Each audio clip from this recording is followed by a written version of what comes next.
Hi, my name is Tyler Moore. I am the fiddle player and singer in the Irish band Dogwood Road out of Columbus, Ohio.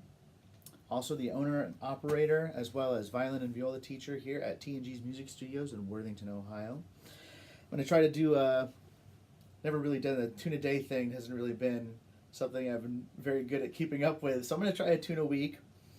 I'm going to start off with Merry Blacksmith. This is one of the first tunes I ever officially learned when I was playing with Homeland, which was my start to Irish music.